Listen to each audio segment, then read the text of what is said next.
Ei, o que você acha de fazer uma viagem no tempo?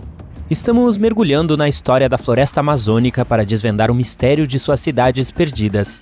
Pegue seu repelente e embarca nessa. A floresta amazônica é a maior floresta tropical do mundo.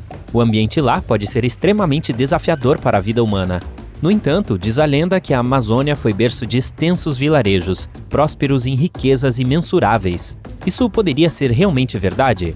Ou isso não é senão uma invenção da nossa imaginação coletiva? A lenda de El Dorado pode ser um mito que deu início a tudo isso.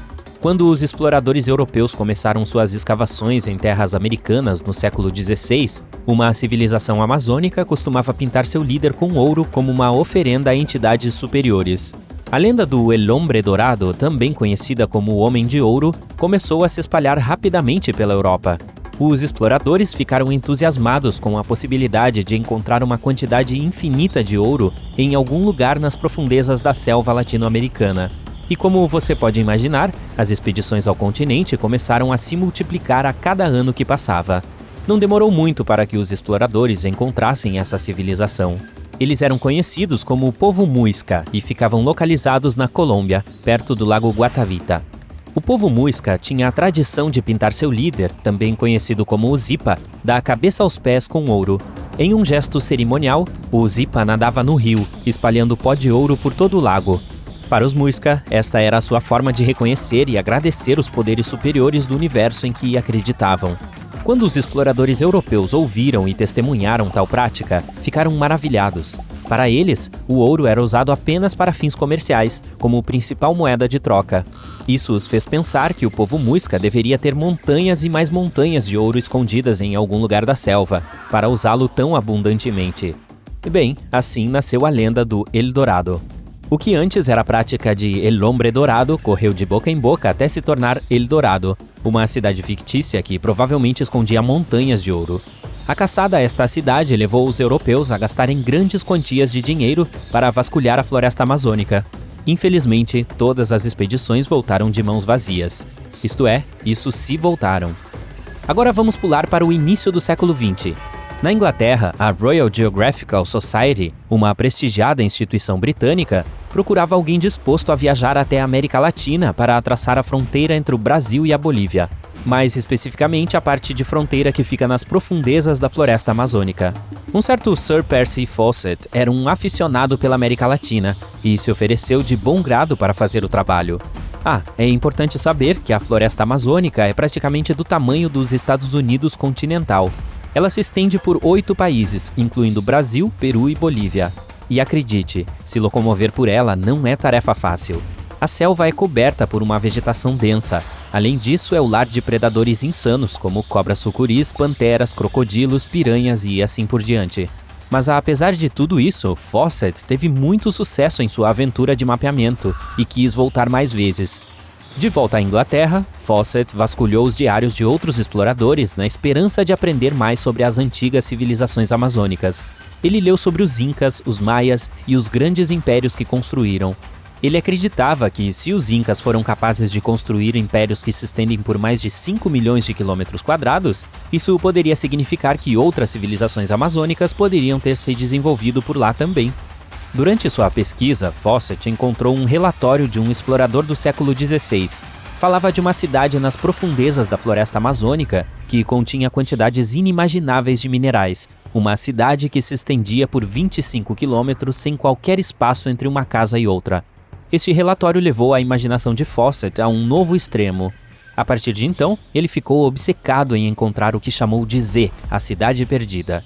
Ao longo dos anos, Fawcett vasculhou a floresta amazônica, geralmente procurando por ruínas de pedra que poderiam indicar vilarejos humanos.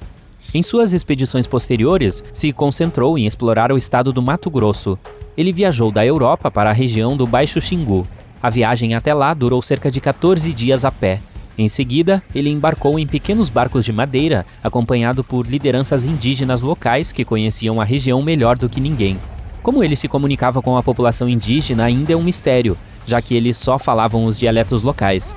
Alguns cientistas acreditavam que esta pode ter sido a verdadeira razão de ele nunca ter encontrado a cidade, pois creem que Fawcett não conseguiu comunicar exatamente o que estava procurando. E essa não era sua maior dificuldade. Como dissemos antes, a Amazônia não é um lugar agradável para seus visitantes.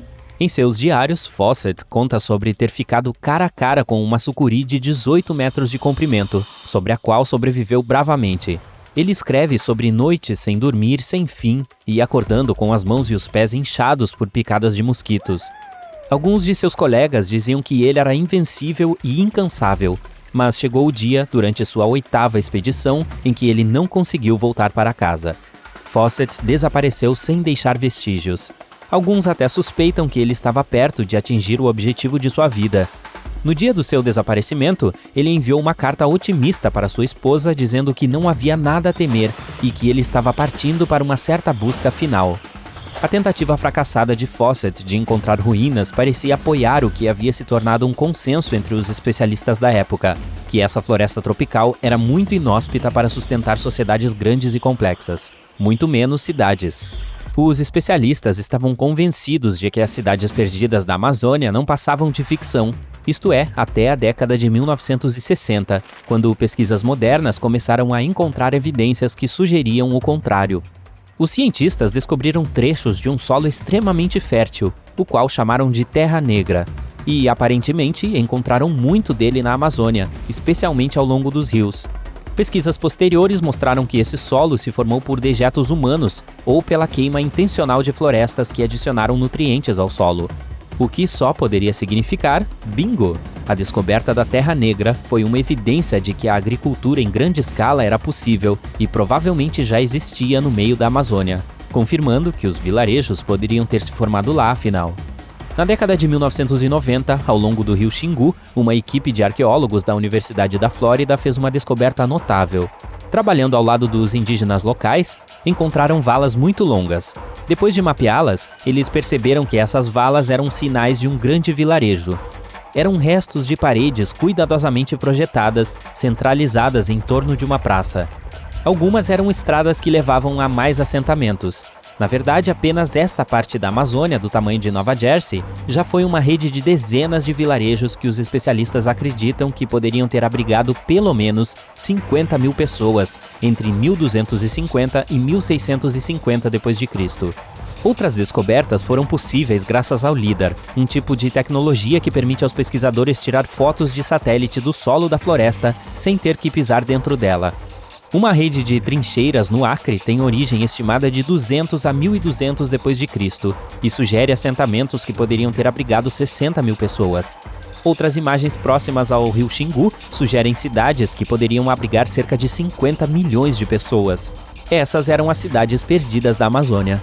Acredite ou não, essas imagens sugerem que Fawcett esteve muito próximo de uma grande descoberta. Ele estava procurando as ruínas no lugar certo, mas estava procurando a coisa errada. Ao contrário de cidades como Cusco, que usavam a pedra como matéria-prima, os vilarejos amazônicos usavam madeira e terra para construir suas cidades. Esses materiais são altamente deterioráveis e provavelmente se decompõem com o tempo.